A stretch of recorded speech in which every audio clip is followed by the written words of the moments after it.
Good morning, everybody. Good morning. Hope everybody's doing well. Welcome to Money in the Morning. I know I'm 3 minutes late. My apologies for that. My name is Dr. Boyce Watkins, and if you're new to Money in the Morning, you would know that this is where we practice the art of economic elevation. Economic elevation is the process of being conscious of your finances, being conscious of what your economic goals are and what your financial goals. And so I had a great weekend. I hope everybody else did. I'm feeling really good. I'm feeling awfully black. And also, I want everybody to know if you're new, we do everything from a Black wealth perspective. Black wealth is the area that is understudied. It's something that I believe if we studied it more consistently and we were more intentional, we would actually be able to achieve a lot of goals. I'm a believer that if you let go of your limitations and start focusing on your possibilities, you can achieve a lot. If you stop spending all your time thinking about all the things that are blocking you and start realizing that sometimes your biggest blocker is inside of you, you can go pretty far. I also believe that if you stop being distracted and start being focused, then you can win, right? Because distractions are everywhere. It's just no way around it, right? Political distractions, personal distractions, material distractions. The world is designed to distract you, throw you off your game, make you half crazy, and have you just out there looking like Boo Boo the Fool.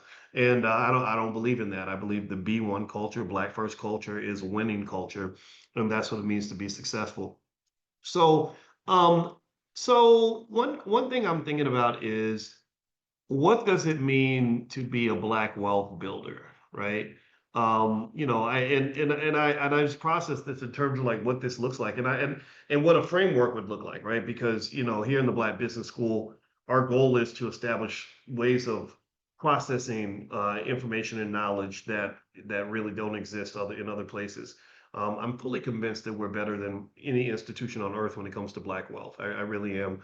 And in my mind is very clear. It's clearly a matter of saying, what does it look like to really focus on ownership, right? Ownership is the key to power, but the right kind of ownership. What does it mean to understand how things like healing from trauma, how that connects to the wealth building process? How a lot of people can't accomplish the things they want professionally and otherwise because we undervalue things like therapy and healing, and we don't understand the impact of trauma. And my wife, who's a full professor of social work, and she has a doctorate in that field, but she's also a therapist. She talks to me all the time about trauma, and it's like, wow, if people really knew how much trauma affects your ability to just make sound decisions, we would be so in such a better place. I think also, if you even look at how trauma affects the way you choose relationships, the way you choose your addictions. Some people may have things like sexual addictions or love addiction and don't even realize it, right? But you're finding your peace and healing your pain by engaging in these relationships, or maybe or you maybe not having the discipline that you need to have in order to stick to it and make a business deal go through. A lot of that's connected to trauma. So, for example, there was something I'm going to share this on my page, but there's something I looked up where I was researching attachment styles, and I told my wife, I said I found out that I was my trauma caused me to have a dismissive and avoidant attachment style. And I looked it up and I said, holy crap, this is crazy. So because your trauma wasn't completely healed, it causes you to dismiss and avoid and disconnect in relationships that could benefit you, help you become more successful, help you get the support that you need, help you have the structure that you need around you. So that awareness and kind of just knowing, where we can do a little bit better, I think it's just so important, and I think that's a better approach. I think that constant quest of saying, how do I get better? How do I heal? How do I improve myself? How do I make this thing work?